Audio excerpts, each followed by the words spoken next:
नमस्कार दोस्तों, स्वागत है आपका मेरे चैनल एग्ज़ाम मेट्रो में। जैसा कि मैंने कहा था, इजराइल फ़िलिस्तीन के बीच चल रहे संघर्ष पे जो भी अगला स्टैंड आएगा उसके बारे में मैं आपको बताऊंगा। तो अभी हाल ही में रविवार को सऊदी अरब के द्वारा ओआईसी की आपातकालीन वर्चुअल बैठक आयोजित की गई, जिसमें अल-अक्सा मस्जिद और गाज़ा पट्टी पर इजराइल के द्वारा हो रही हिंसक कार्यवाही का उसने विरोध किया और कहा कि ये आने वाले समय में अंतर्राष्ट्रीय शांति और सुरक्षा के लिए घातक सिद्ध होगा। तो अभी हम देख लेते हैं पहले कि ओआईसी यानी है क्या। तो इधर पिक्चर्स आती रहेंगी और मैं आपको बताता रहूँगा, आप उसी पिक्चर्स के साथ में समझते रहिएगा। ओआईसी का फुल फॉर्म है ऑर्गेनाइजेशन ऑफ इस्लामिक कॉन्फ्रेंस, अर्थात आपको नाम से लग रहा होगा कि ये इस्लामिक देशों के सहयोग और सहयोग वगैरह के लिए बनाया गया है। दरअसल इसका गठन 25 सितंबर 1969 को मोरक्को की राजधानी रबात की समिट में हुआ था। और ये मज़े की बात है, इसका गठन हुआ भी तब था जब 1969 के टाइम पे अल-अक्सा मस्जिद पे आपराधिक आगजनी चल रही थी। उसके बाद में अगले साल 1970 में सऊदी अरब की जगह है जेद्दा, वहाँ पर इसकी इस सदस्य देशों के विदेश मंत्रियों की बैठक हुई और जो है कहा गया कि जेद्दा में इसका परमानेंट हेडक्वार्टर बनाया जाएगा और इसकी अध्यक्षता करेंगे महासचिव, मतलब अध्यक्षता के लिए महासचिव रखा गया। उसके बाद 1972 में 2 साल बाद 1972 में पहला इस्लामिक सहयोग चार्टर बनाया गया और इस संगठन के कुछ नियम वगैरह बनाए गए। लेकिन उसके बाद में मार्च 2008 में जो सेनेगल है वहाँ पे इसकी बैठक हुई और उस बैठक में जो है 21वीं सदी के लिए चार्टर बनाया गया और 21वीं सदी के लिए इस्लामिक सदस्य देशों के सहयोग की बात की गई।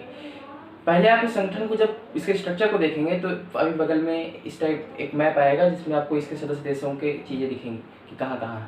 तो ये जो ओआईसी है ये 4 महाद्वीपों के 57 इस्लामिक देशों का प्रतिनिधित्व करता है। 4 महाद्वीपों के 57 इस्लामिक देशों का प्रतिनिधित्व करता है, यानी वर्ल्ड पॉपुलेशन का लगभग 1.7 बिलियन मुस्लिमों का ये प्रतिनिधित्व करता है और वर्ल्ड की ग्लोबल इकोनॉमी का लगभग 8% के भी ऊपर ये काम करता है। बात करेंगे अगर हम इस संगठन के स्ट्रक्चर की, ऑर्गेनाइजेशन स्ट्रक्चर की, तो सबसे अपेक्स बॉडी, सबसे सर्वोच्च बॉडी है इसकी इस्लामिक समिट। उसके नीचे आती है इसके सदस्य देशों के विदेश मंत्रियों की परिषद और उसके नीचे आती है जो है मतलब इस परिषद के बाद में जो सेक्रेटरी जनरल होता है। उसके बाद में कुछ स्पेशल बॉडीज़ हैं, कुछ एफिलिएटेड बॉडीज़ हैं इससे जुड़ी हुई, और एक है इस्लामिक विकास बैंक, इस्लामिक डेवलपमेंट बैंक भी है जो इन्हीं सदस्य देशों के लिए। अब भारत के नज़रिए से अगर हम इसको देखें तो जो है 2019 में जो यूएई में इसकी बैठक हुई थी उसमें पहली बार भारत को गेस्ट ऑफ ऑनर के रूप में आमंत्रित किया गया था और भारत की तरफ से विदेश मंत्री उस टाइम की सुषमा स्वराज गई थी। दरअसल पहली बार ऐसा नहीं हुआ था, 1995-96 में भी भारत को आमंत्रित किया गया था, लेकिन पाकिस्तान के दबाव और भारत विरोधी कूटनीति के चलते हुए भारत जा नहीं पाया था।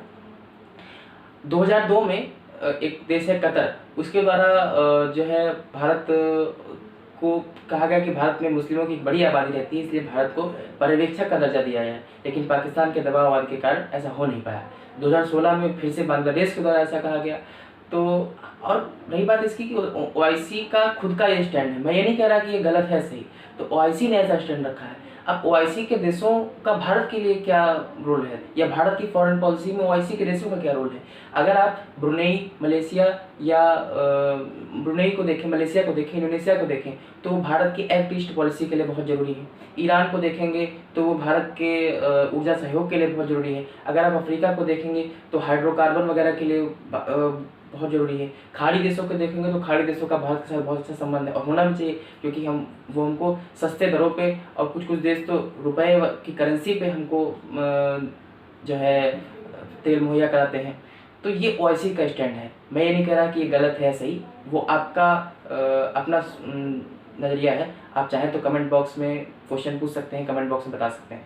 तो आज के मैटर पे इतना बहुत है। इस संबंध में जो भी आगे चीज़ें आएंगी मैं उस पर वीडियो बनाऊँगा और चैनल को सब्सक्राइब कीजिए, वीडियो को शेयर और लाइक कीजिए।